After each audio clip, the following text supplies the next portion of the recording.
There are people who chase feeling like it's oxygen. They aren't wired for the middle ground, the safe choice, the slow and steady. Now they live for the rush, the pulse, the moment so sharp it carves into them and leaves a mark. You know them. Maybe you are them. Maybe like me, you recognize them in the mirror. And it's intoxicating, that edge. The fire of newness, of deep hunger, of the thing that makes your skin burn, your mind explode. It could be love, or maybe just sex, or money, or art, or speed. Anything that makes you want to kiss the sky, as Jimi Hendrix so elegantly described it. It could be the high of a risk about to pay off, or maybe just the risk itself, just for the thrill of not knowing how you'll land. It feels like being alive until it doesn't. Because here's the thing about riding that high, it always crashes. No matter how fast you run, no matter how hard you go, there comes a moment when the feeling fades, when the heat cools, when the thing that made your heart pound starts to slip through your fingers. And if you're not ready for that, if you don't know how to stand in the quiet and the stillness, in the ordinary after the extraordinary, then the only thing left to do is chase again, and again, and again. It's not just about the high, it's about the escape. Because sometimes the thing we're running from isn't really the boredom. We're running from ourselves.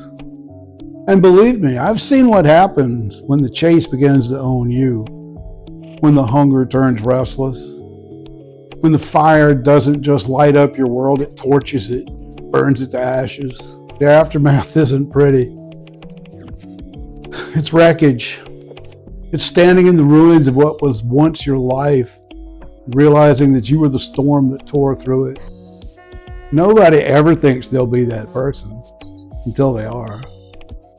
And when the dust settles, when you finally wake up, look at what you've done, you have two choices.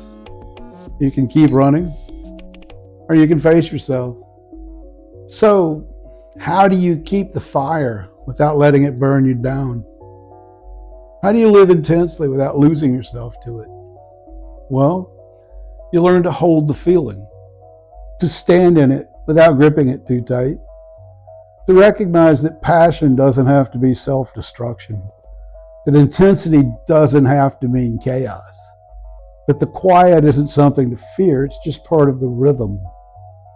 Because if you can't sit in the stillness, if you can't breathe in the space between the highs, then you're always going to be chasing. You'll never be free. The real test isn't in how high you can climb. It's in whether you can stand at the peak, feel the wind, and not be terrified of coming down. It's in whether you can walk through the aftermath of a fire and not need to start another one just to feel alive again. It's in whether you can let yourself be without needing to be more, to feel more, to take more. Because it isn't about balance. It isn't about control. It's about standing at the edge of the feeling and not backing down. Not numbing it. Don't try to tame it. Own it. Because if you're not feeling it, if you're not all in, then what the hell are you even doing? Existing? Coasting?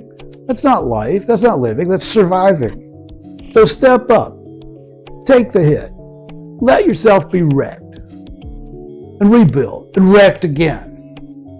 Feel it. Feel it all. Full in your gut. But this time, don't let it own you. You own it. And that's the difference between being lost and being free. Stay free, my friend.